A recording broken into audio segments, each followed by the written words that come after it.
Hello, I'm Pam Hoffman, Everyday Spacer. I'm Jeff Miller, 2049 Outfitters. At Everyday Spacer, we show regular folks how to personally and directly participate in space exploration, science, and astronomy. We're here on Friday nights at 9 p.m. Pacific time, 12 midnight Eastern time, and 12 noon on Saturday in Hong Kong. We're broadcasting live from Thousand Oaks, California. I have some newsy tidbits to kick us off. Everyday Spacer Week is coming soon. The Everyday Spacer stickers are here. We'll talk about that a little bit more later. Voyager is working again. Please share the screen for me. And Dr. Linda Spilker has this nice video. I love it here. It says, it's a relief. The 1977 probe is now transmitting usable data again. And then we had Alan Ford, put this up over on Cliff's Pomona Astronomy Club. Maybe they'll find it out there. I don't know. We'll see. Oh, and this was a really cool piece of news too. Australia has an astronaut. Oh, let's see if I can get the... Oh, cool. Has a new astronaut. Tonight, Catherine Bennell-Pegg is graduating from the European Space Agency in Germany. Originally from the Northern Beaches, the mum of two will now return to Adelaide and the Australian Space Agency to prepare for her first trip to outer space as the first astronaut to fly under the Australian flag. How cool is that? All right, you can bring us back. I think that's all I have. Let me look at my notes. Yep, that's it. All right, you're up. Okay, so tonight we're doing Eclipse Recap. We'll be back in 8.3 seconds.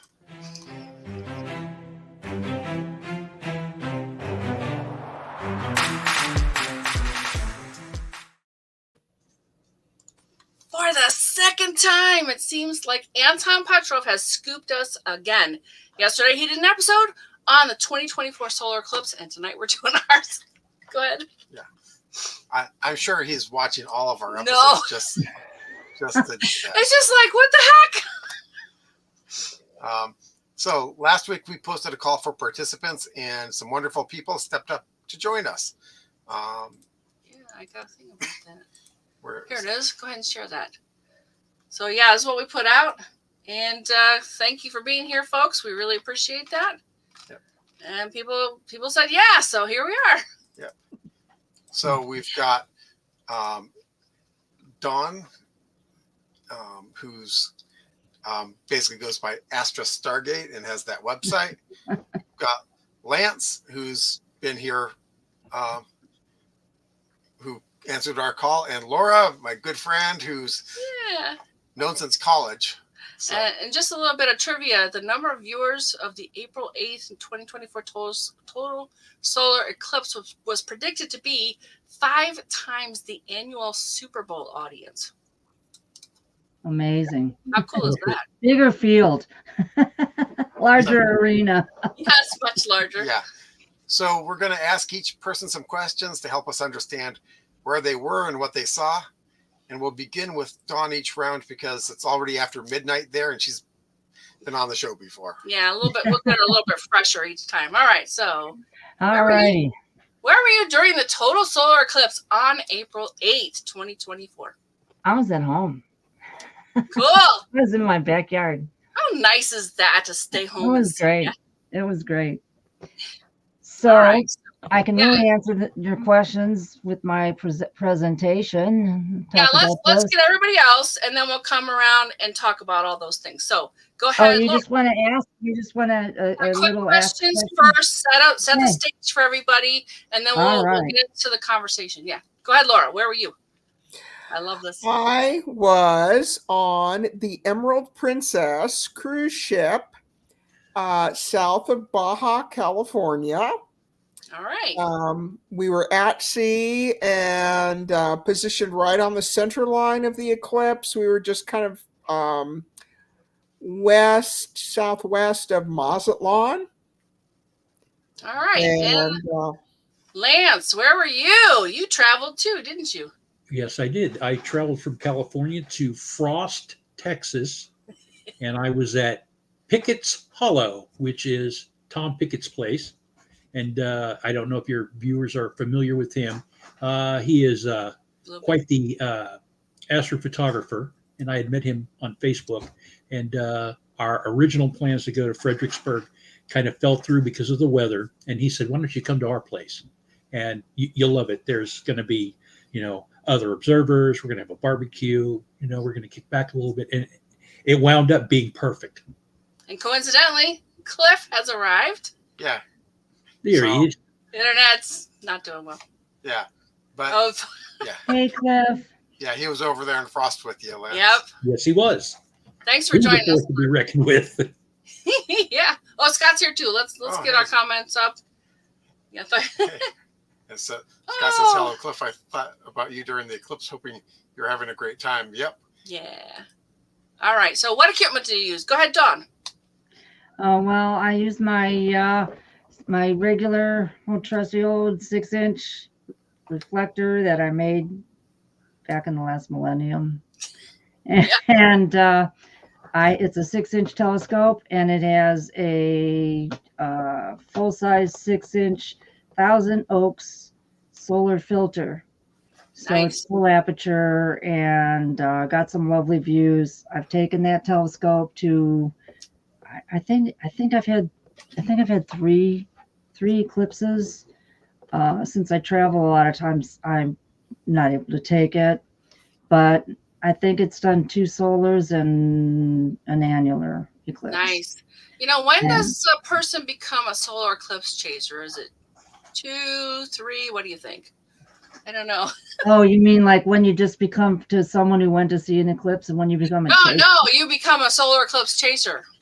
Well, it's a hypothetical, it's a rhetorical to question. Me, you become a solar eclipse chaser when you become rich. I see. Okay. We have some more comments. Let's look at those real quick. Nancy is in from. Oh, Nancy, hi. She Hey, watched Nancy. it from her backyard too. Hello. Nice. And yep. There he was.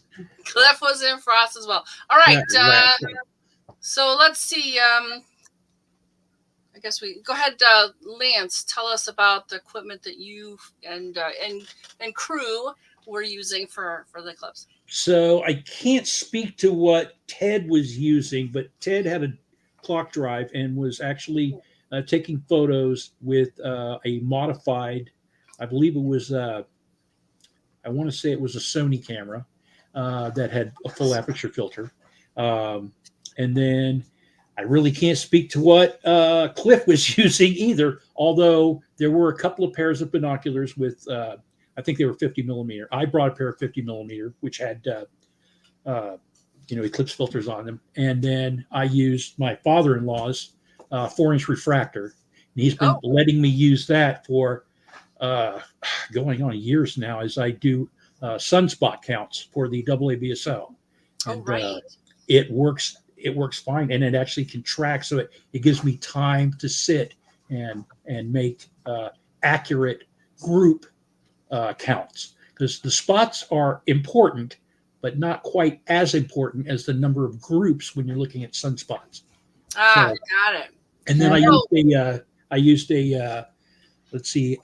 my Nikon 5100 with a filter on it, and that's where predominantly most of my pictures came from. I had a solar filter as well. Laura, did they have actual equipment on board? I know you talked about the solar eclipse glasses and so forth, but did they try to do any kind of, telescope, anything like that? No, I don't think any of us brought telescopes because, the ship was in motion, and that was going to make things very, very challenging. I mean, admittedly, the captain, we lucked out. The seas were very, very calm, and the captain did his very best to hold us stable in a position for the entirety of the eclipse. Basically, we got on the center line about 10 minutes before first contact. Wow. And they did their very best to hold us steady, but still, we were on the ocean. So I mostly was just working visually. I did have my astronomical binoculars with me because I was hoping to maybe either right before or right after totality to look for the comet Mhm. that was Got it. hopefully going to be visible. But it was very interesting. As you can see, I was at the 2017 eclipse, but I saw that on land up in Cascade, Idaho, in kind of a mountain valley.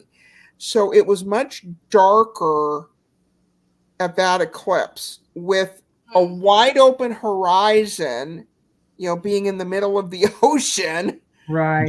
It was much, much lighter. Mhm. We only saw Jupiter of all the planets. Of course, a lot of people were making a big deal out of, and I just think because of the wide open ocean and the reflections off of the ocean, it was pretty bright. Got it. I never saw Venus during the eclipse, though. Al got a picture of it, and people did see it, but I didn't, because I think it was where I was standing. Because I was in the backyard. There were trees. Yeah, you got No, trees. not trees, but garage, and it would have been lower. And if I was where I think I was not in the right spot when I was looking for that. Got it. Yes. See, we had a wide open horizon. Yeah, that'd be amazing on the ocean. Cliff Yeah. says, yes, we had a fantastic time. The clouds disappeared just at the right moment. Yes, yeah, I they heard about did. that. So we've heard a little Right. bit about the crowd, but let's go ahead and kind of delve into that. Who was there? What was the excitement? And, did you have, I don't know, reactions? Go ahead, Dawn. Okay, well, my family was there. Haven't put much detail on that on the website because we had children there, but it was very much a family thing. I was there. I have 3 brothers. They were all there. They were there with their partners, and then my son and his wife, and his sister-in-law, and then they had their 2 nieces, which is from their other sister. So we had a little kids, and I made all kinds of coloring pages for them. And the little one was pretty little, but the older one was very, very interested. And we got her up on the stand by the telescope. I didn't mention we did use pinhole cameras. Oh, very cool. Oh, I wanted something to send those kids home with and to give them. So Yeah, Nancy had a download. That was what that was. Pam had, I'm going to put it up at the thing. Pam had got me onto this. Oh, let's see. And this is a little quiet. thing NASA made. It is a actual satellite, and they had these solar panels with it. Well, what I did, the sun comes in here. You're supposed to poke a hole in there, but instead of poking a hole, I cut it out and I did it on tin foil. mhm. And you hold that, like basically you'd be holding that over your shoulder, and you're looking in this as you're holding it over your shoulder. A little higher for us. Yeah, you're looking in that hole.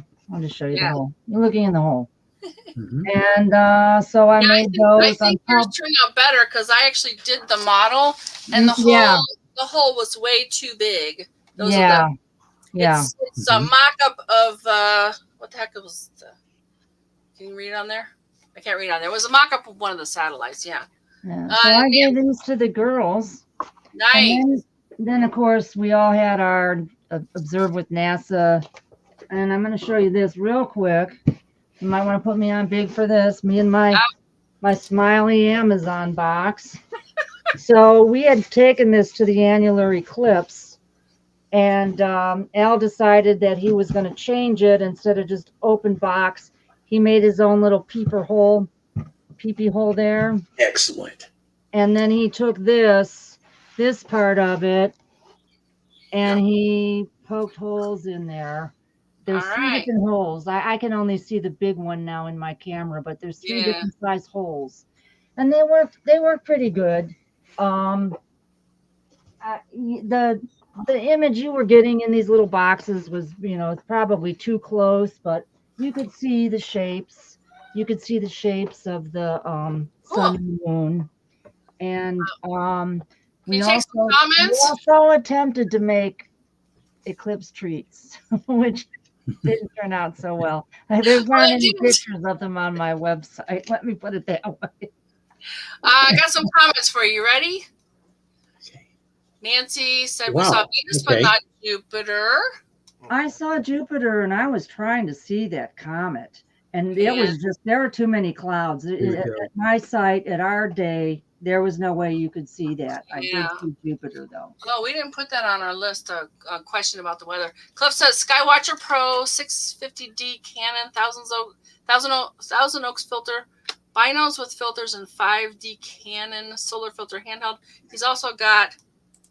It was what he could carry. Got it. Yeah. Well, because he was coming from Australia, so Yeah. Yeah. All right. So who's next on the what was the crowd like question? Lance, Laura, take your pick. I have no preference. let's go, Laura. Laura, right on. Well, me and 3,000 of my dearest friends, Right. plus about 1,500 crew. Of course, Ray and I were there, and then what really, there were two things that made things really special. The first thing was I have to give Princess credit. They really made an effort to make sure as much of their crew as possible got to at least see totality. Nice. Nice. So That's a lot I of thought crew. that, 1,500 people, really? pardon? There were 1,500 crew members. There are about 1,500 crew. Yes. Mhm. And about 3,000 passengers. The ship was pretty much sold out. Nice. I might be overestimating the crew a little bit, but there are at least 1,000. Yeah. It Wow. takes a lot of people to run a cruise ship to run everything. The other great thing was, and this is something I just really hadn't anticipated, was how many science geeks were on the cruise. It's like we were with our tribe. Right. These are my people. Dinner conversations were fabulous, let me guess. Yeah. Oh yes, absolutely. Breakfast. Cliff. Yeah, Cliff, I completely sympathize with you because again, I was on a cruise ship and only could carry what I could with me, and so I hear you. Even if I don't actually personally own a telescope, even if I'd had one, there's no way I could have gotten it on the ship because I would have been scared taking it back home at the end. Because just briefly, what we actually did was we boarded in Los Angeles and we went through the Panama Canal. Wow. So this was a double bucket list for us. Wow. Because the Panama Canal was a bucket list cruise. Nice. And then we had to fly back from Fort Lauderdale. It was a 14-day cruise. Wow. So yeah, 3,000 minus whatever few people were still in the casino and pulling the slots. I had to run the ship. Or the people that absolutely had to run the show. Tell us more about this barbecue and star party. So I got in touch with Tom, and he said, "Come on down to my place. We got plenty of room. Bring your equipment, the whole 9 yards. I have 3 Australians here. I've got a friend coming in from out of town. You'll love it. It's going to be fantastic." So I love that. after speaking with Tom at length for years on the internet, never met him in person. And I had to, I got to kind of push this forward that he is everything that I hoped for. And he is no more than he seems online. He's a wonderful amateur. He is enthusiastic about it. He goes out of his way to help, meet people, talk with them, give them instruction if they need to, or mentoring. Just meeting him was like the whole highlight of this. Just a fantastic person. And the whole vibe during this was just like one of, is it going to clear up? It's kind of cloudy. It's kind of doing this. Where did you come from? Well, I came from around near Austin, and it looked like crap. It was foggy. It was misting. There were no breaks in the clouds whatsoever. And we had heard the prospect would be better if we had moved somewhat slightly north, maybe slightly east, and that's how we wound up in frost. And Boy, what a great segue. Thank you. Because next thing is, what did the eclipse look like to you? Or as you saw the eclipse happening, what were you going through? And now we can add in the weather stuff. So great start. Finish it up, Lance, and then we'll go back to Dawn and then Laura. Okay. The eclipse, as first contact came, there was very little cloud cover in that general area. As the eclipse began to progress, some clouds did come over. And if you look at Tom Pickett's page on Facebook, he actually has a video, and I was about 20 feet from the camera, where he actually took an image every 4 seconds and then made a movie about it. Oh, I think I saw that. And it's his profile. He doesn't. Is it a profile or is it no, It's actually a video that he put up on his Facebook page. Okay. So does he have a Facebook page or is it his profile page? It's his profile page. Okay. Yeah. Excellent. Thank you. Right. So you can see where the clouds came in, and we started getting closer and closer to totality. And right when we got up to totality, it was like, because it had begun to cool off, you didn't have that convection, which was causing clouds. And the clouds dissolved. Clear. Yeah. We had some high cirrus haze, which contributed to a brightening of the sky. The comet was not visible. We did see Jupiter. We didn't really see Venus, but kind of at this point, I don't even think any of us were looking for it. Maybe somebody got pictures of it. Maybe Ted got pictures of it. But wasn't it closer though? Closer to, because I saw like a drawing and it was like, well, Venus is pretty close, but Jupiter is pretty high up. Yeah, Jupiter was pretty high up, and Jupiter we saw right away. But like I said, at that point, we weren't even really looking for it. So it was just, when totality hits, I was snapping pictures like crazy, like just mad, watching as it just got smaller and smaller and smaller and smaller and smaller and smaller. And then all of a sudden, there's a diamond ring, but I couldn't get my filter off fast enough, so I didn't get the diamond ring. However, I did get seconds into totality, and my totality pictures turned out pretty good. I haven't done any, post-processing or anything like that. But let's do that next. Go ahead, Dawn. Tell us about what it was like for you, and what was everybody feeling? Was excited? Did everybody scream? Oh yeah, of course we screamed. Nice. Well, I've been through totality before, and I think I was a little bit easier to keep my head together. It was the first time that it's really kind of funny because I have a really small yard, and it turned out that my neighbor's yard, her driveway is a lot bigger than a bigger area, and it's clearer, and you could see the eclipse. And we got her permission, and she was going out of town to see the eclipse at a different location. And we were all of us standing on, the pad of her driveway, right? Like, so you get the idea of how big it is. And there were 13 of us. Wow. So I mean, like I try to remember to do this and do that. And I think I remember the first thing that really struck me is I went into the house and I walked back out it was about 20 minutes, maybe 15 before the start of the eclipse. And I looked around, I'm like, oh my gosh, it's so dark out here, which was funny. But also before the eclipse, I spotted a halo around the sun, and I go crazy over halos. So you'll be seeing a picture of the halo around the sun, the eclipse that I got a picture of. Wow. And it was crazy. I was looking through the telescope and trying to help the little girl that was with us see through the telescope, and looking for the comet and looking for Jupiter. And the most amazing you had too many clouds for that stuff, though, right?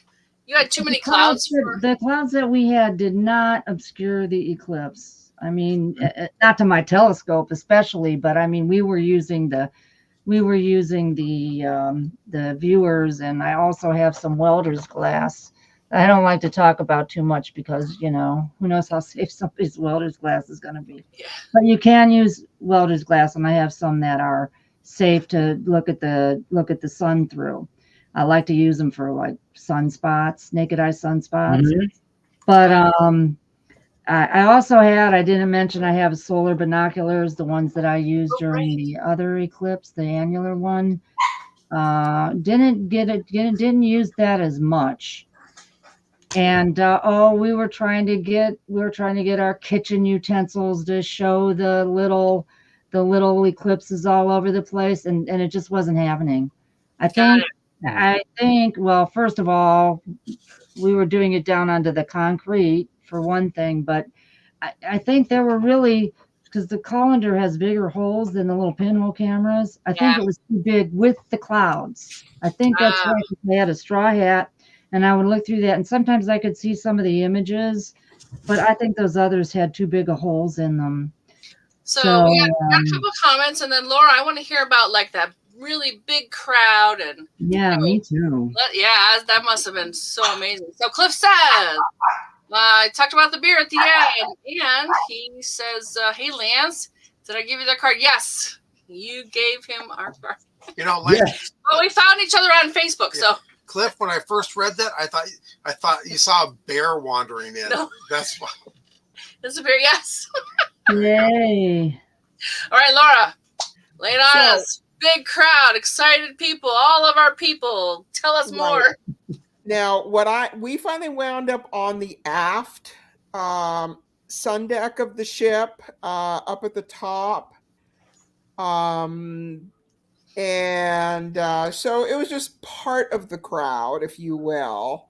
Though I could certainly hear the reaction from elsewhere on the ship. The whole top deck of the ship, the Lido deck, and the sun deck were just Wow. there were tons of people.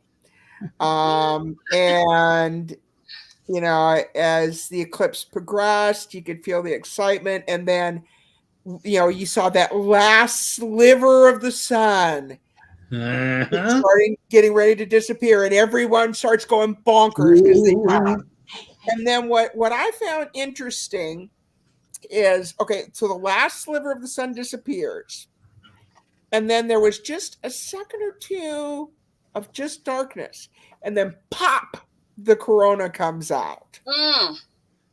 And Wow. and then everybody really starts going bonkers. And so I just, you know, first was just enjoying the moment, looking, you know, and also kind of looking for my planets and trying to decide if I wanted to pull the binoculars out to look for the comet.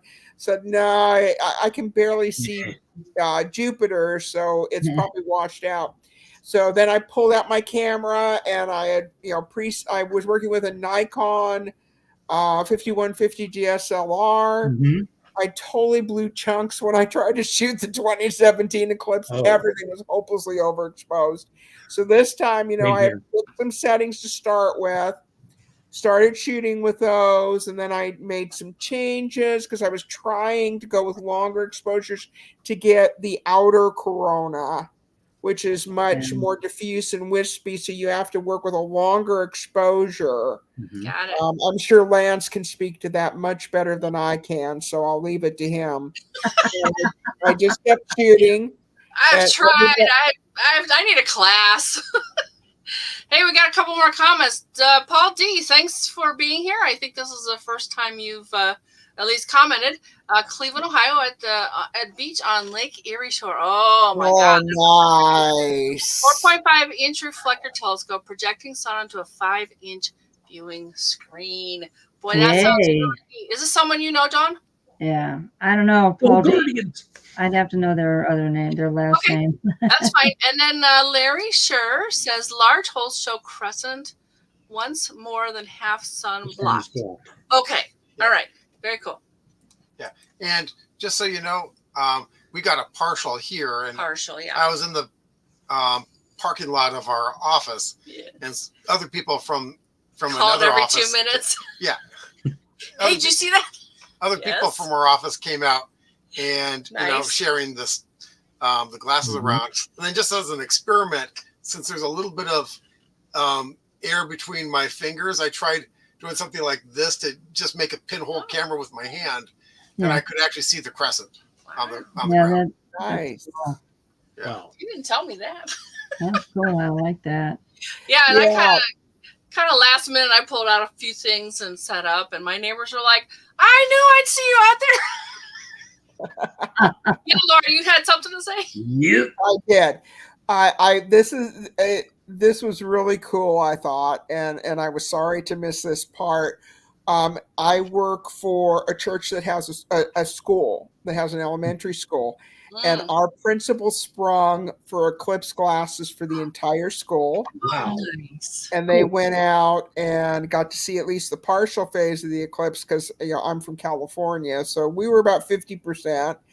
And I am already booked in to go to several classrooms and talk about my experience and show my picture. And also the other thing I have that's really too big to show, the ship's photographer took pictures all through the partial phase, and then he got a beautiful diamond ring photo. And so 3 photos of totality, and then so they did a panoramic print that they were selling in the ship's photo. And when that started selling like hotcakes, you bought that, right?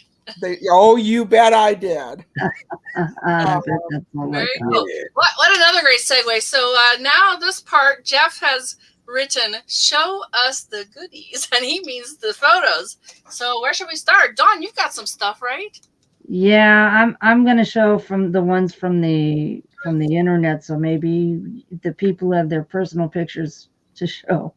Oh, okay. Well, you want me to show them, and I could do yeah. Why don't I do that? That'll be good. I think she's the third one there. I'll just do I'll just do the first has part. They can do their part, and then in the end, we'll look at the stuff from the internet. Okay. How's that? All right. Did you Does that share sound screen? good? I'm working on it. Okay. That's not the right one. Let me see if I can grab the tube. Is just out of my reach that has that panoramic in it. Oh, there it is. So Dawn did a whole page on. Wow, cool. Yeah, well, this is the page. We've looked at this before, but of course, after the eclipse, I have to add to it. So we're going to look at the part here where it says observations from April 8th. That's where we're going to look. And then everyone else can give their things, and then we'll do the internet. But I'm going to scroll down slowly so you can see my opening picture here. Oh, that's so amazing. This is a photo montage by Josh Field. And just so you know, I picked up that link, Dawn, and I shared it into the chat. It should be a clickable link in the YouTube channel, and hopefully on the Facebook pages too. They did say there was an issue with Facebook, so we will have to see if that worked out. But yeah, go ahead. Sorry, I'm sorry. I hope there's not a problem for Facebook. So I've used Josh Field's photography pictures. He put he put a posting on Facebook, and he said, "Feel free to share." I didn't have time to write to him, but I will write to him and make sure that he's okay with what I've done. And if he's not, I will take this down. But I'm pretty sure he's going to be fine with it, because the images are not like good enough to reprint. I always tone them down. So I'm going to scroll past this. Boy, what a nice arrangement, though. That is it's lovely. It's lovely. Yeah, go there and see that, folks. Gorgeous.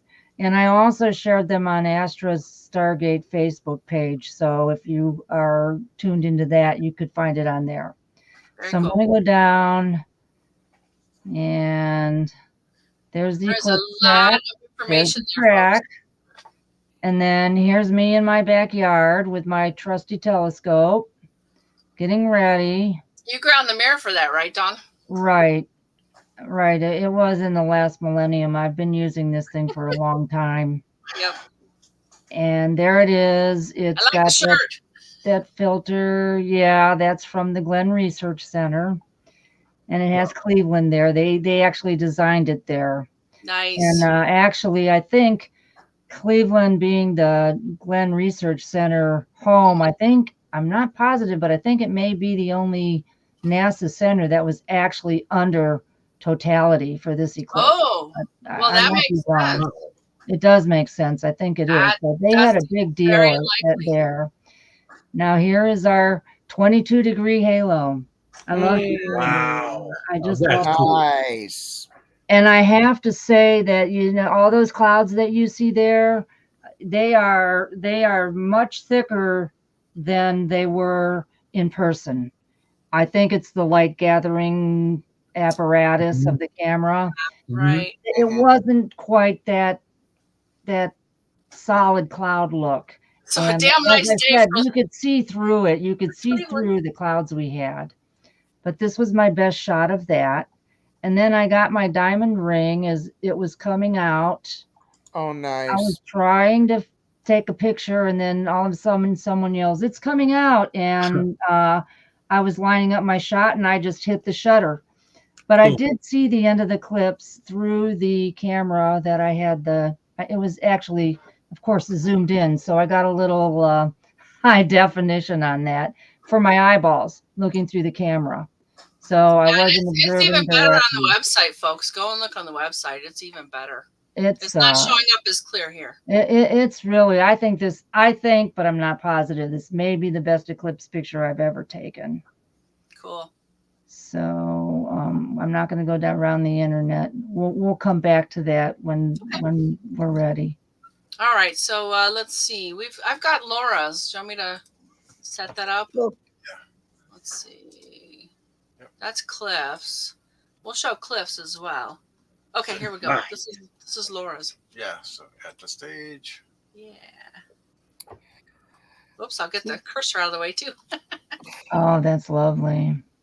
Yeah, I loved it. It picked up some of the solar prominences. Yes. The challenge I had was I was not working with the kind of monster telephoto lenses I saw some of the other I was just working with a 300 millimeter zoom, so it wasn't as high a resolution once I cropped it to just get the eclipsed sun, but I was still really happy about the solar prominences. Right, that's still awesome. My pictures are nowhere near.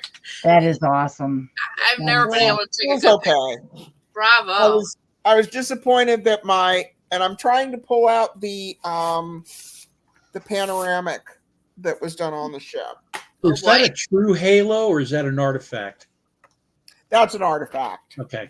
Yeah. But the nice thing is if you get in close enough on it, you can see the color of the prominences. Yes, you can. I'm getting I was really happy about that. Oh, she's got a hint of that. If you want to, okay. Oh, so this is. Oh. Right there. Yep, there you go. Yeah. There she is. It must be hard to get that diamond ring coming into the eclipse. Yeah, he got a really nice diamond ring. And then if you see it, there we go. It says the latitude and the longitude we were at. Oh, cool. That's fabulous. Nice. Mm-hmm. So, yeah, that was, I've just got to get a frame for it.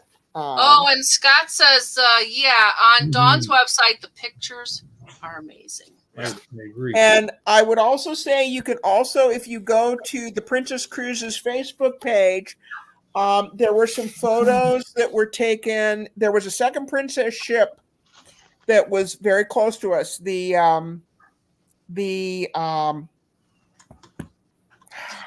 Discovery Princess.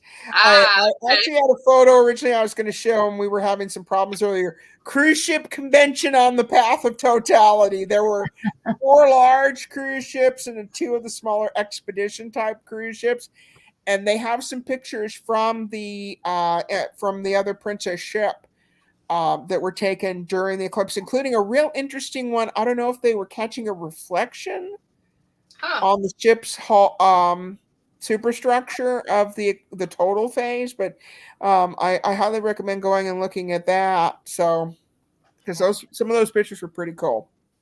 All right, did we get pictures from you, Lance? Do we have? Okay, how do I do this? It's the present on the bottom of the screen. Hopefully, you can see that. Okay, and let's go. Yes, hopefully. We had some fun before with the text. Yes, we did. That's why I'm not Okay. showing Okay. any of my other ones. Okay, let's see what happens here. Okay. All right, so, you got something? okay, Oh, there it that's is. not it. I'm There you over here go. on That's this side. So where am I at? Where is Huh. it? We don't see it yet. Well, my stuff is over there. So hold on. Let me see. All if I right, while can- you're looking, I'm going to go ahead and show Cliff's. And I don't know much about them, so he sent them to me by email. Go ahead and share mine. Okay. And keep working on that, Lance. We'll be there in a second. So Mhm. now he's got like 4 of them, and I think I can actually zoom in a little bit. Yeah, here we go. Look at the prominences on that. Look at that. Ooh. Yeah. And Cliff actually knows what he's doing when he's taking Oh, there it is. photographs. So That There you- prominence right there. yeah, isn't this one here? That was That very, prominence, I saw on the this video I was watching. Mm-hmm. It got really big near the end of the eclipse because the sun was coming out there, so it was moving off. So that prominence was getting bigger and bigger, and you could see it naked eye. It clearly turned the clouds there pink. That's what Well, people were we saying. were They out there could see in the that naked field. eye. And I Cliff don't has a remember ever comment. seeing one of those naked eye. Tom is famous for discovering. Yes, pick a spell. Pick a spell. Right. All right, we got a couple more from Cliff, so let's go ahead and see those. And this has a lot of the corona. nice. Yeah, he picked up a lot of the outer corona. Hey, is this Venus here? That looks like Venus. Yeah. Oh, look at you. I don't know if that's Venus. It's pretty far away. No, the one right there. Right here? Yeah, I don't know. Maybe Cliff will tell us. So Cliff, if that's Venus, and you know, anyway, let us know. Or Mercury. Oh, nice diamond ring. Yep. Yeah, that's gorgeous. There you go. So see, that puts mine to shame. Not really, though. It's just a totally different picture. I love It's yours, just Dawn. totally different. Yours is wonderful. Eclipse pictures can be so different. Oh, here we go. And I saw sunspots, but not quite like this. And Cliff, tell us if this is there, or if this is a different picture from a different day, because it looks a little different than what I saw. I mean, the sun is so far away. We're all likely to see about the same thing on the sun, right? So that's what I have from Cliff. And thank you for sending those, Cliff. There's a timing thing on the sunspots, I think, and what time you're actually looking. Oh, okay. Right, that makes because sense. The sunspots are moving. And that makes sense. Yeah. the shadows moving. But yeah, with it being near solar maximum this time for this eclipse, Mm-hmm. I think that's why we got some really spectacular prominences. Did we get pictures from you, Lance? Not yet. Now, if I do a slideshow, all I have to do is give it the directory. Possibly. Let me try. Well, let's see. Mine's. Go ahead.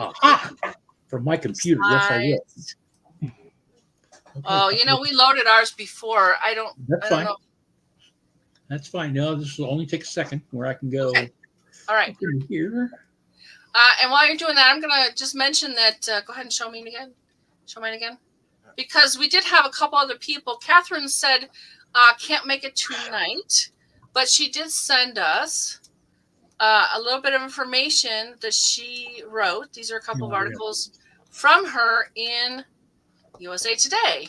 So she had a couple of articles in this, and I can grab these links. And these ads are just killing me here. So yeah, she wrote a couple articles. Unfortunately, she couldn't be here today. Go ahead and bring us back. But let me go ahead and grab those links for you. I'll put them in the chat. They should be clickable for you. All right, there's the second one, since I was still on it. There you go.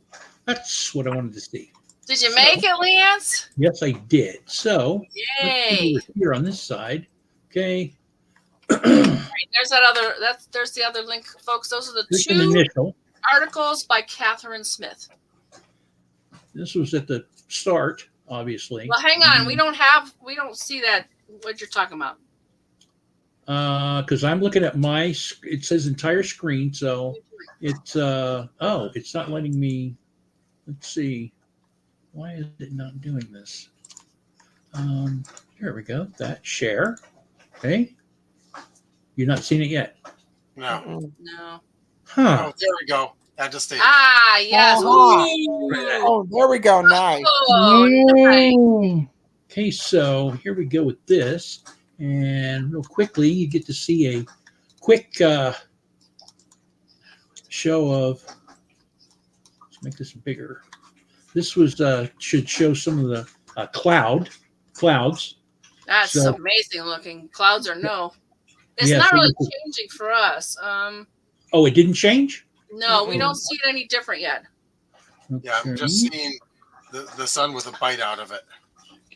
Okay, let me Yeah, try. just after first contact looks like. When I Yeah. did this, let's go. I think we're past first contact. Oh yeah, you're well past first contact. I Yeah, have one in there somewhere. I just happened. I Thought you were was sharing. thinking, definitely, where was this at? So let's see what we have here. Is this on it? Okay. Should be this. Okay. Nope. Should be Well, here. we're Why is it not showing? Oh, you're scaring me. Okay, it should be here. And wow. So still not showing. Okay. So it's still showing this one, but this one's been removed. So I removed yeah. Just it talk from to space. us about it. Talk to us about it. So I'm trying to put up a different one that's not really showing. So why is it not showing this though? Let me try it again because I do want to get this, share it, and go entire screen. Window right there. Share it. Here you go. Oh, much better. Oh my. Oh my. Whoa, baby, I love it. Nice. Yes. And there were you can see a lot of streaming going on here Right? in that corona that just I really enjoyed the distance on the corona this time around versus the 2017 eclipse. 2017 eclipse was fantastic regardless, but and we were in Driggs, Idaho for that. So when you say distance, you're talking about like how it expands out from Yes, the. how it expanded out from the sun. I think that had something to do with sky Got it. brightness as well. That probably aided that. Ah. So that was, Oh, I mean, just That's actually a better visual for us. now. I don't know what you did, but that's much bigger and it's much better.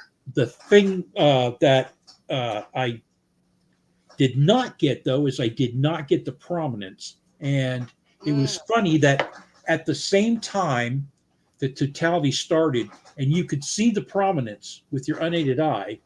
Both myself and Ted DeBose took our glasses off because I thought it was in my glasses.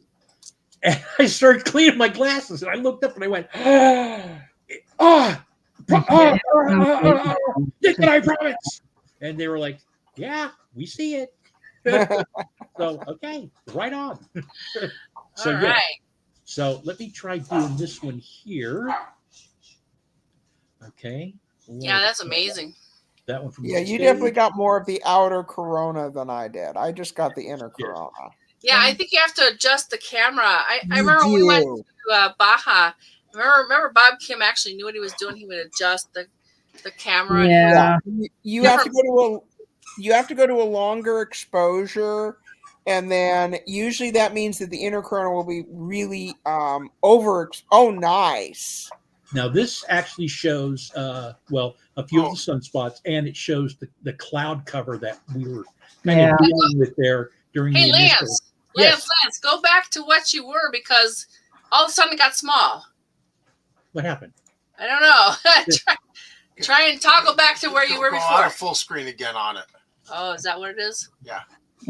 Can you go full screen? However it was when you first pulled it up. Okay, hold on. Cliff said sunspots the 2 days before. Okay, that's what happened Yes. there, Dawn.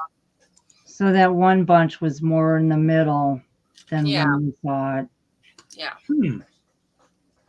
No, it didn't. Do I have anything in here that I can? Is it really didn't? Yeah, that's as large as I wild. can make it It from was here. great. Now it's tiny. Oh, that's no bloody good. Anyway, Oh. just tell us It's about not it. tiny. So like I said, this Well, was. it could be Let tiny. me It's try not a lot. this again. That was really interesting with the clouds, though, showing the clouds. Yeah. I like that. So let's try this. Okay, share that screen, and let's go window, and I want this one here again. Laura, that wasn't clouds. That was a swarm of space locusts. So let's see, is that letting me? Okay, this here. Well, So- while you're talking about that, I want How does that look? Ah, yeah. There we go. That's nice and big. Leave it alone. Don't touch it. Ah! Okay, so there we are. And so you can make out a few of the sunspots that are here. And this is pretty much the cloud cover that we had to contend with early on in the eclipse. There were times when the actual sun did disappear behind clouds for a few minutes. But like I said, as the temperature started to come down, that convection from, Texas being a hot place and humid to begin with, you notice that the convection really started to die down, and the winds had died down, and the clouds were starting to break, and you weren't seeing these, cumulonimbus. You were starting to see a lot of high cirrus haze, which fantastic. I'll take that any day. That Yeah. I can, Yeah, see. that's what we had, Cirrus. that's pretty much what we had as well. And I was like, okay, I'll take this. I'll take it. So this is just a representative of that. And then let's go from here and let's go to, here's another one. Is that the big one? Go ahead and share Cliff's again, because Cliff came and wrote about the diamond ring image, Mm-hmm. and he said that was Whoa! Oh, wow. Yeah, nailed it. Yeah, that's how he got that one. Nailed it. Nice. All right, so we can go back to Lance's if he's ready. Okay, so here we go. Shot. And we'll go here and we'll go. You know it's live when. Here we go. Share it. Bubba. Right on. Leave it. That's perfect. Beautiful. Getting closer towards the end of the eclipse. That's beautiful. I just, like I said, I was furiously taking pictures, and the view simply through the camera was just, it was, every eclipse is awesome. And this obviously is no exception. Right. Absolutely. But, this had been, somewhere like 7 years in the planning to do this. And at the last minute, it all fell apart. So here we are. We're in Frost, Texas, at a friend's house in his backyard with a bunch of people we don't know, having a good time, and having our eclipse. So you are still with our tribe, though. Those are our see, that's the thing is that I do a lot of public astronomy. I do a lot of outreach, and this is the first eclipse that I've done where I did not do any of that. The eclipse in 2017 I did, and then in the one last year, the annular, what we wound up doing was setting up in Junction, Utah, at the town courthouse, because it was a Saturday. Who's going to be there? It was huge. It was open. It was in a valley. It was beautiful. And by the time we had got set up, I think we had like 60 people there. It was awesome. Wow. They saw the telescope and they went, oh, check it out. I bet this guy knows what's going on. We'll stop here. So yeah, come on. Right on. So yeah, that was awesome. So, and this is an important part. Cliff left a comment, and I think during the episode that Cliff and Jeff and Dawn were talking about getting ready, right? I don't think you actually talked about preparation. And this is something that Cliff did at Steve's house. He's a couple miles that way. And, he basically set up the camera, the tripod, and played with it. He created himself a sun shield, and he had he became familiar with the equipment. So during the eclipse, it wasn't a scramble. he had the understanding of what he was going to do and how he was going to do it with his specific equipment that he brought with him from Australia. Right. Yeah. If you want to make good observations on equipment that you own during an eclipse, learn how to use it when it's not important. Give yourself time to get used to it. Yeah. But even with the stuff that I've done, I always set up before. We set up a couple times before, and I mean, I've seen people struggle when you're in the middle of the eclipse. They're struggling because they're having this and that problem with just looking through the equipment. And you don't want that. You want to spend as much time as you can. And I went to a lecture of the local astronomy group, and the professor, he was saying, yeah, if something goes afoul like that, just observe, just sit and watch it. It's just too beautiful, naturally occurring. Enjoy it. Yeah, just enjoy the eclipse itself. That's why I just spent about a minute taking pictures, and then just for the rest of it, I wanted to enjoy the experience and the reactions of the people around me. Because it's for many of us, it's a once, or if we're lucky, a twice in a lifetime thing to see. Just like your shirt, it says twice in a lifetime, right? Twice in a lifetime. Yeah. And it has the dates. Nice. Yeah, Cliff said he had a picture on Facebook. He got one from some folks back east. I'm not sure where he was at the time. He actually took a huge trip, like Canada, then here, then Texas, then Florida, then Tennessee, then I don't even know where else after that. Washington, D.C., I think he went. Yeah. So, yeah. Well, when you're going to come over here, I mean, it's like Dawn and I were discussing a little bit before the show, and we'll talk about this more when we talk about what's your next eclipse. But we're eyeballing a couple of the Australian ones, and both of us want to make it more than just a rundown to the eclipse. Great time to do that. Let's do that. I think we should definitely go to the next ones. And eclipse chasing is a thing, people. Yep. Yeah, I know we went down in 1991. We traveled all the way across the United States from Ohio, and took the ferry over, hung out in La Paz, and I remember people were in Hawaii, and it was clouds, and we were just like. Heck, Al and I drove 1,000 miles to Texas in October last year. Yeah. Eclipse. Yeah. Right. So 1,000 miles, and the Baja trip was probably more than 1,000 miles one way. Wow. Yeah. Oh, yeah, easily. Yeah. So let's see. What's the next one? 2026, the next total solar eclipse, right? Right. Pretty much. Now that one, I think you get, I want to say Spain. Iceland to Spain. Yeah, I think that's Spain, right. yeah. So, It actually doesn't hit on land in Iceland. No, it doesn't. But it goes very close to very, very close to Iceland, and cruise ship bait. I don't know if I've said this already, but did I say that? Yes, several. Not on the air. Not on the air. Oh, not on the air. Okay. It's already been announced that 2 Princess ships are going to that eclipse. well, that's right. That's right. Yeah. 3 Holland America ships. Yes. And 3 Cunard ships, and that's only what we've heard so far. Right. Here's the unfortunate thing about that. Yes. It's in the Atlantic. Okay. It tends to be a bit stormier than this side of the Pacific. It's kind of like the Asian side of the Pacific over there. Yeah. So, we're probably not going to that one. So Didn't you say that was in August, Laura?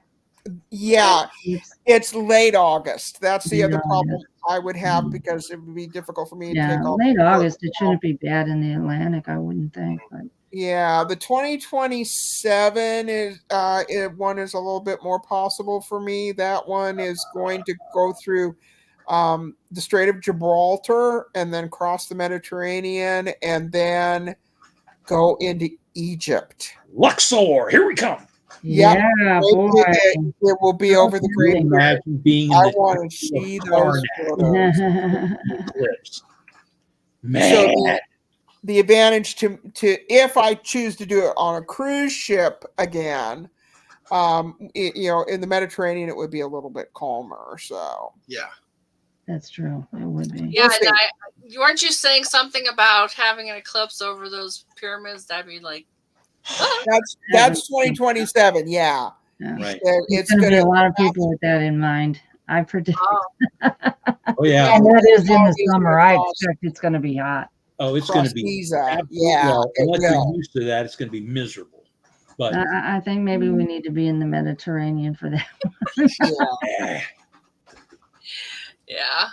It's a dry heat though, in a place like Egypt, I bet. Yeah, but so Yes, unlike Costa Rica. Oh my So should we look at the goodness. picture, the thing I have of the 2028 eclipse? Ah, that's a great idea. Do you have it? Let me pull that up. Yeah, because you got a nice graphic of it, right? I'm going to stop this and present a different one. Oh, okay. And that is I've got this Fred. one. Oh, while you're doing that, Cliff posted that he can't wait to see Ted's photos. Yeah, Are they going to be on Facebook so we can all see them?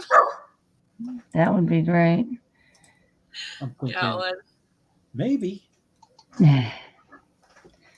So I've got this lined up here on that eclipse. There we go. And there's Australia with Sydney somewhere around here. It is going over the Opera House. And yeah, wow.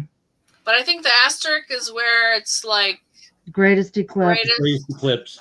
Yeah, if you have any questions of what's on here, it's all explained down here.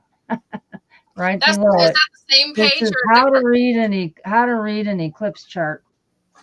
Is that the same page or a different page, Dawn? This is on the solar eclipse page from the solar guide, from the eclipse guide. Here, here.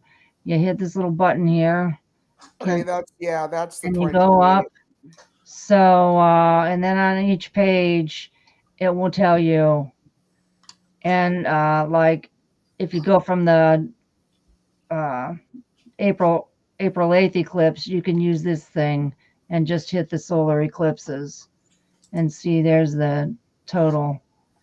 I'm going to close the menu, but that is the diagram there of that eclipse from Fred Espenek. Yeah, Fred's done like 5,000 years of eclipses, right? Boy, you can find his stuff. You can find his stuff all just for years and years and years. He's got years of eclipses. He's got pictures like this for years. It's incredible. Oh, there it is. Okay. All right, so I'm going to grab this link too and share it in the chat. And it should be a clickable link. So folks, you can find it at that. You gotta scroll down though. It is low on the page. Mm-hmm. All right, so well, this has been really fantastic. Thank you all for being here. Are you going to go to that eclipse? Any of those eclipses? Yes. Yes. I'm really planning on that one, that 2028. 2028. And now Laura's tempting me on a bunch of others. Yeah, well, the 2027 is a possibility for us. It depends. Some of it's going to also depend on the itinerary for the ship. Mm-hmm. Because like when I first was looking for cruises, because I knew that the eclipse was going to pass south of Baja, so I figured, I had a good chance of grabbing one from Los Angeles, and like 2 of them were like 21-day itineraries, which was just too long with us still working.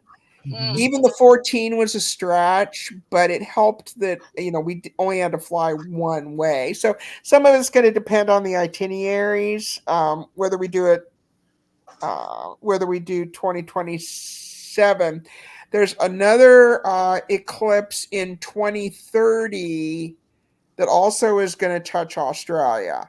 And that will be after we've retired. So we're thinking about combining that with the bucket list trip to Australia we've wanted to do for ages and ages. I should also mention it's interesting, after the 2030 Australia one, the rest of that decade is kind of thin on total solar eclipses. It doesn't seem like there to be that many.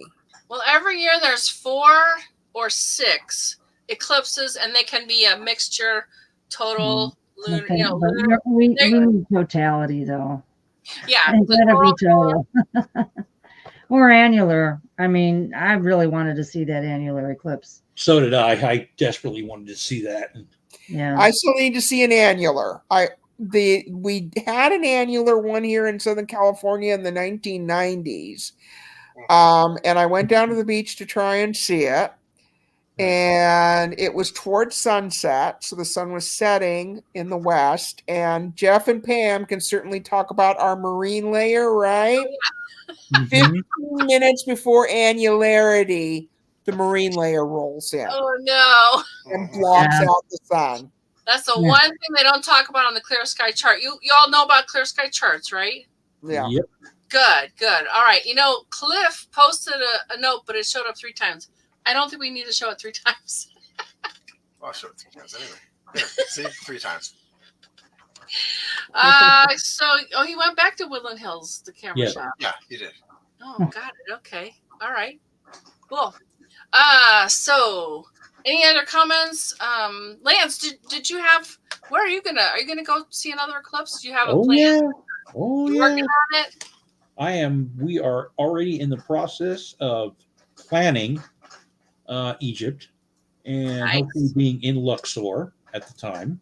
It's not too soon. It's not too early to start, No, folks. it's not. Especially with the way it's going to, settle out for as far as, these umbral chasers out here, boy, they just boil my backside. My God, they're just all over the place.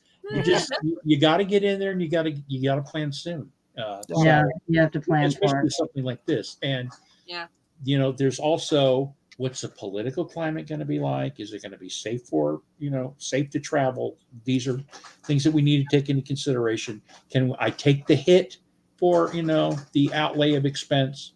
Right. So I'll take the chance now. And then for the Australian trip, we do plan on going for the Australian eclipse. Nice. Possibly staying with Ted and Juanita, and that means we'll get access to the observatory. Yeah. So, all right, because I've been to Australia several times. So. Oh, cool. Oh, I would love to. I might be calling you. Paul D says, I saw an annular in Cleveland in 1994. I saw that one. That was my first annular eclipse. Boy, 94. I was right on the center of it. Did I see It that? I don't remember was seeing that. wonderful. Wow. Yeah, we all pretty much missed it here in California because it just socked in right before. Oh, Oh, okay. it was Well, really It's just like Laura said, yeah, it was just. So we think we're ready to look at those internet pictures? yeah. One, I did have one thought when when I heard the professor at the local astronomy group, he said to watch for something like if it gets close to the time you've booked your place, your car, your whatever, they might cancel so they can get somebody else in there at an exorbitant price. In fact, Cliff was saying when he got to Texas, they upsold him. They did $1,000 for like 4 days. For 4 days when he was here and got it was two some of, I don't know, it was much less expensive here. It was like $2,000 for a month. Yeah, unbelievable. They'll cancel and then they'll upsell it. Yeah, so watch out for that. These people, I mean, I can understand them trying to get the most they can out of an eclipse, but if you that's shady. All right. It is shady. Oh, we got another comment from Paul D. Sky darkened and temperature cooled during annular. Yeah. We noticed that here too. Oh, and I got a sunburn. It was in May. I remember that. Wow. You got to watch this. You got to watch sunburns during eclipses now. This time, if you look at my picture there, the sun's all over my face, but there wasn't enough sun to give me a sunburn, but I did wear a hat because the sun was getting like in your eyes, the glow and everything, Yeah, and yeah. it kept you cooler. I guess Cliff's going to go to Sydney. Number 3, yes. Yeah, but Right on. All right. Are you queued up, Dawn? Did you have the right? Yeah, I am. Okay. I'm ready. I just want to say this is also, you can get to these.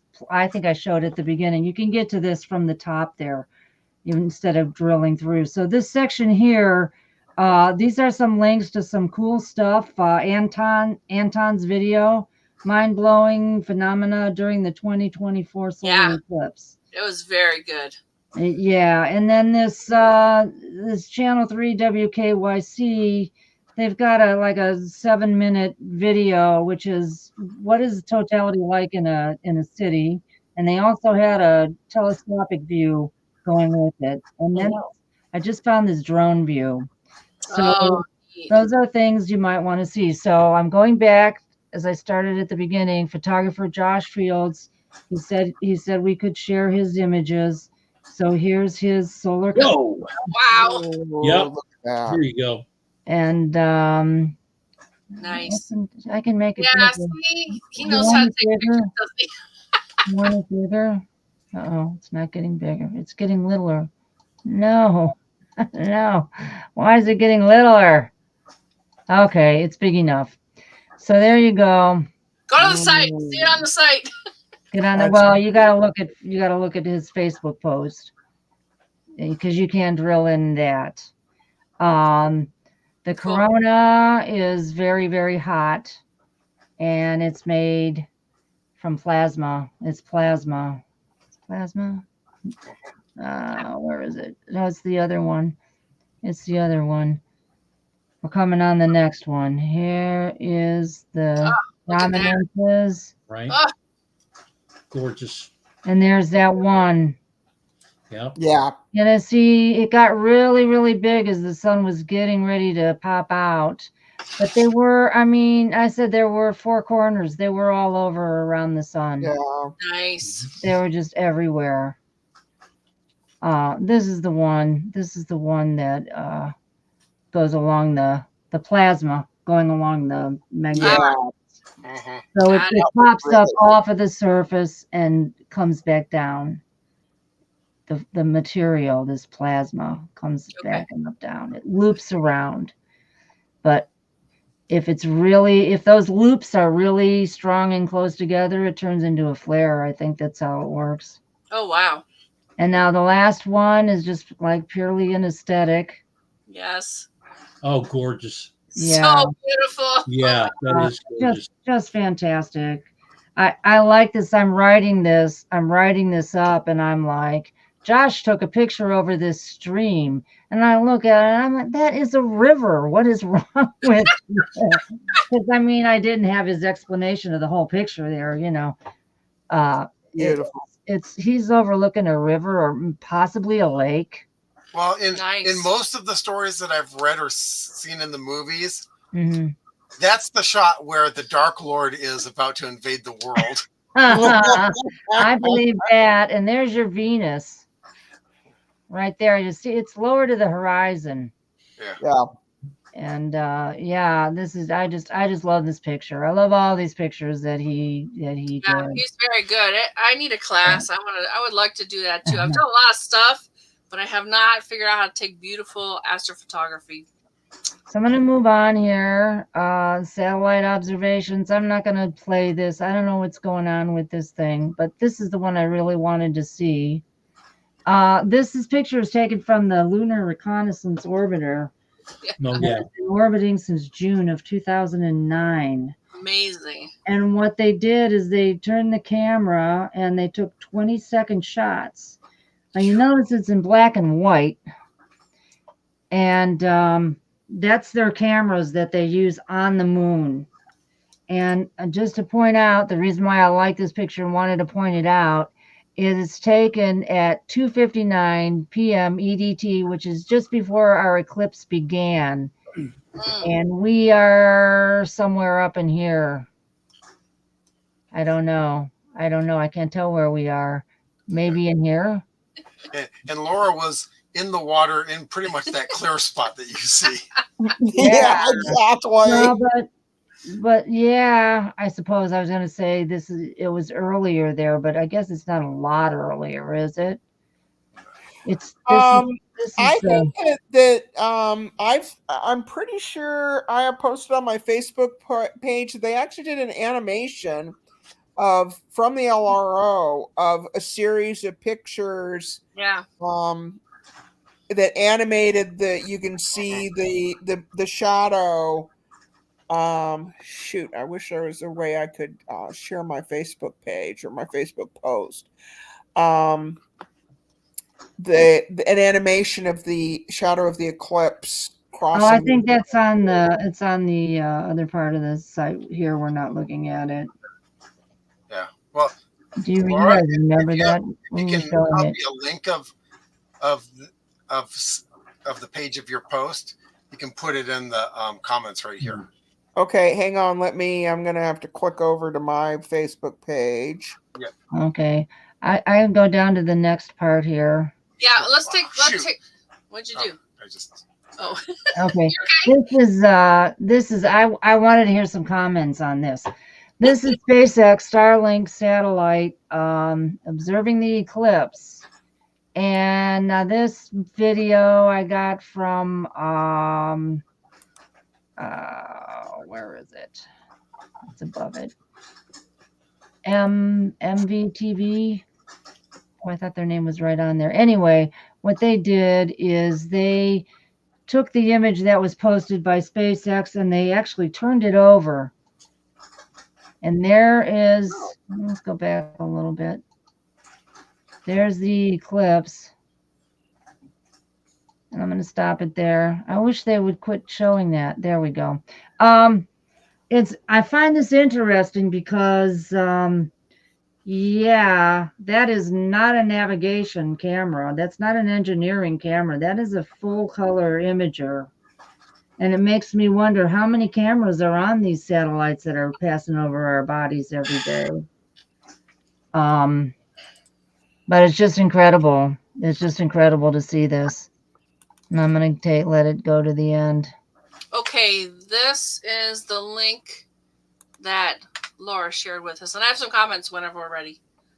Okay, yeah. Mostly from Cliff. Yeah. So Cliff said it took 2 years to save for the tour and did plan it with everyone I first met in the 2017 and met everyone again in 2024. Yeah, he pretty much took the tour again, except I think he added Canada at the beginning. Yeah. So, yeah.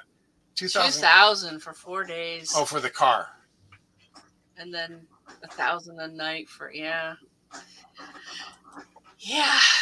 Book your car early. Yeah, well, Yeah. price gouging. I mean, if they're gonna play that game, you kind of need to figure out, like, do I sick my lawyer on them? No. Yeah, I mean that's one thing I have to say. Princess was not doing that. It was pretty much just the standard cost for a cruise like that, which was still pretty substantial. Got it. Yeah. Well, it's a long cruise, so yeah, it's gonna come. Yeah, exactly. It was the base fare was like $7,000 for the two of us for 14 days. But then again, compared to how much some other people were paying, right? Yeah, Paul D has a comment too. Go ahead. Moon shadow could be seen moving across Lake Erie during totality. Yeah, horizon was glowing orange like the sunset. Neat. Yeah, I looked around at the horizon too. It was all glowing orange all around me. Yeah, same here. Yeah, I was kind of hoping, I was watching as we approached totality, trying to see if maybe I could see the shadow coming toward us, but didn't ever really see it. Oh, interesting. And on the water like that, it could be very like open and yeah. I think it's too gradual to really see from close up. Oh. It just starts getting darker and darker as it comes in. You'd have to be fairly high to see. Probably. Yeah. Got it. All right. So we will continue to watch for the comments. Folks, do you want to say anything real quick before we do our ephemeris?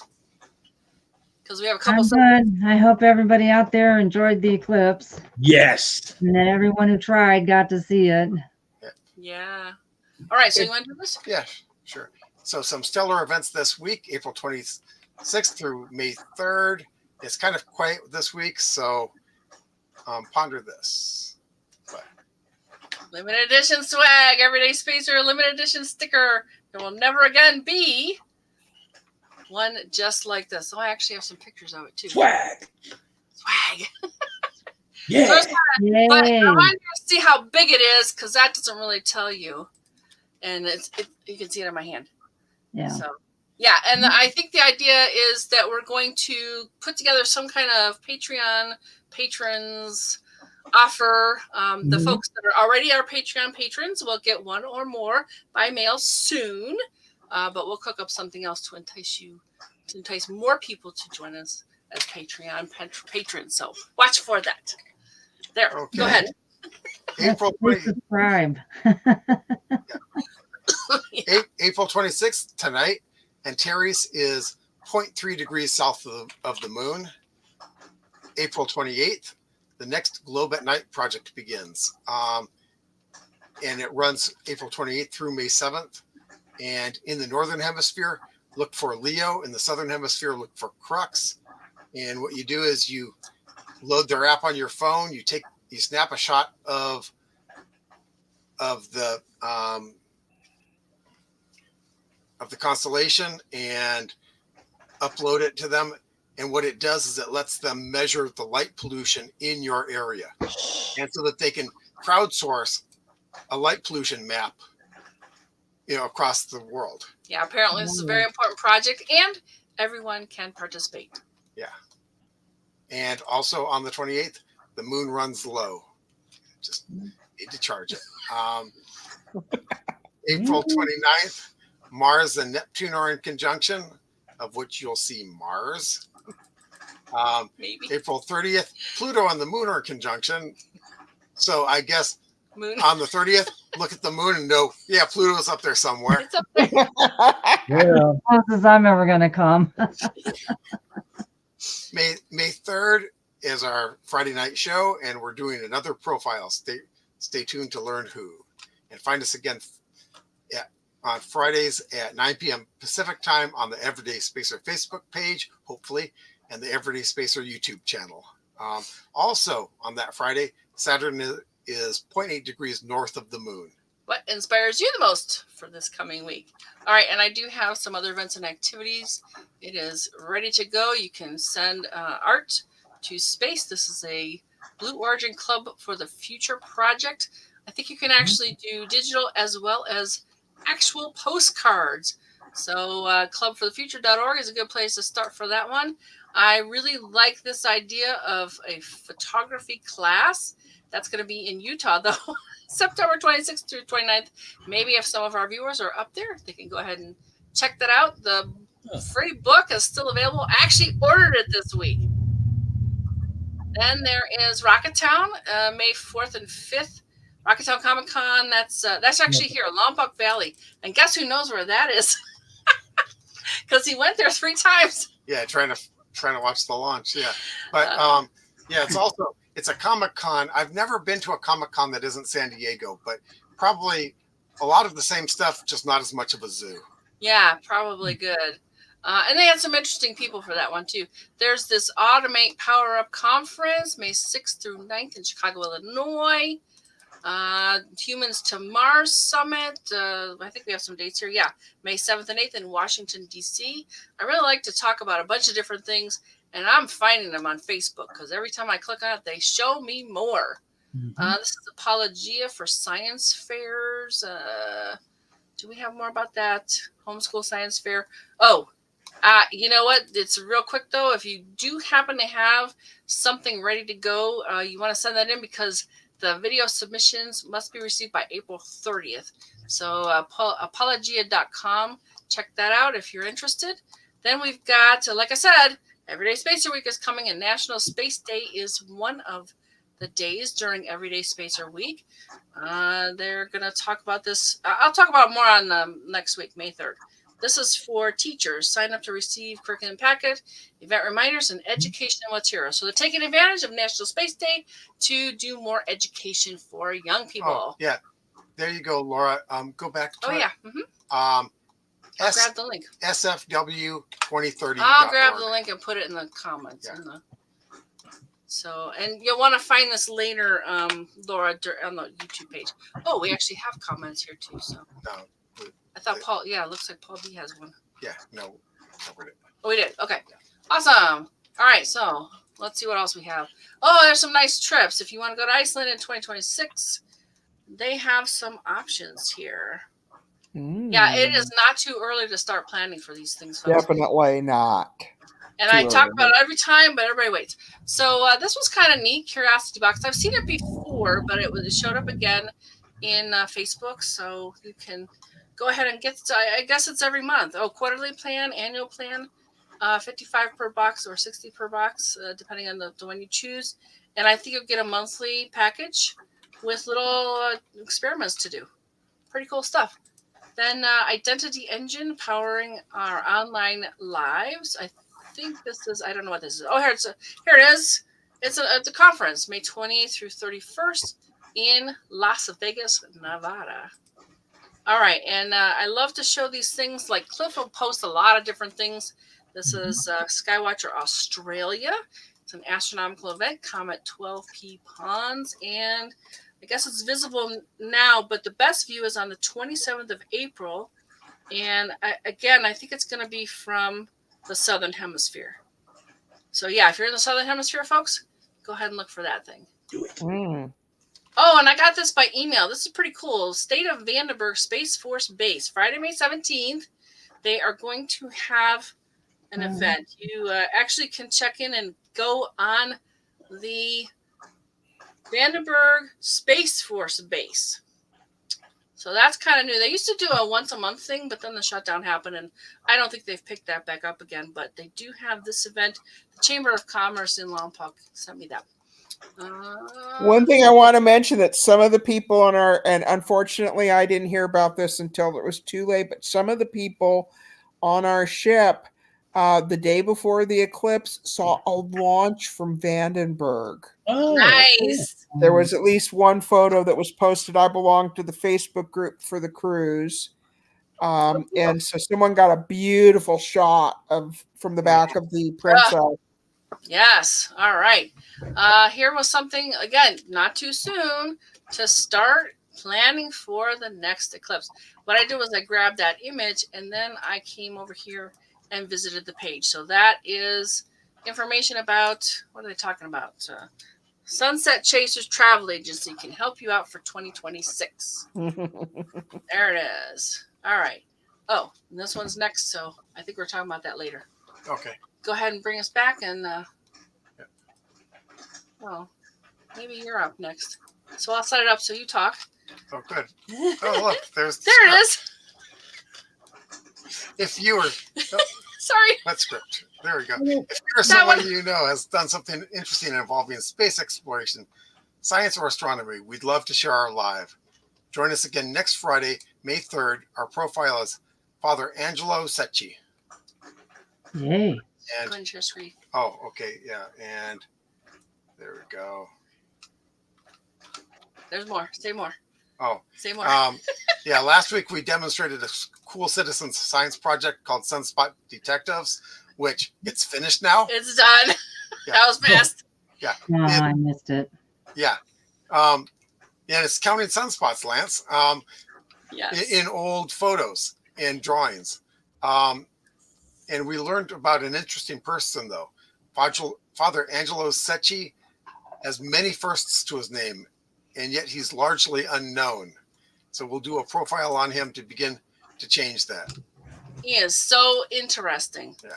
I can't wait to tell you more. Bring us back. Bring us back. All right, so let's do a shout out. We haven't done that for a while. Thank you so much for being here. All of you, Dawn and Lance and Laura for sure. And then Cliff was here, and we had some new people, Paul D, and Nancy. Thank you for being here again. And Scott was here. Scott was here. I know we had another name. Cliff. There he is, Larry Share. Oh, Larry Share. All right, did we get everybody? yeah. We really appreciate you being here, folks. It makes it so much more interesting and better for everybody with you involved. So we will watch for your comments. Again, thanks so much for being here, Dawn and Laura and Lance. And anything else anybody has to say? Keep your eyes peeled for the next thing, the next big thing to happen. It's only going to happen once in your lifetime. Yes, and we're going to have you come back for that. Tell us more. Tell us a little bit about it, because we have to pick a day, but you want to come back, Lance, and talk all about that. Whenever. Let me know. All righty. And is there like supposed to be soon? When is that supposed to happen? Or we don't know? Any day. Any day. All right. So we got something going for next week. Why don't we talk about 2 weeks from now, Lance? That's fine. Oh, that's fine. Perfect. All right. I will catch up with you after. Anything else from you? Nope. I'm good. Folks, thanks so much for being here. Have do this whole present thing so I can, Yeah. Here we Have a wonderful week. We'll see you next Friday. Good night. Okay. Good night. Bye, everyone.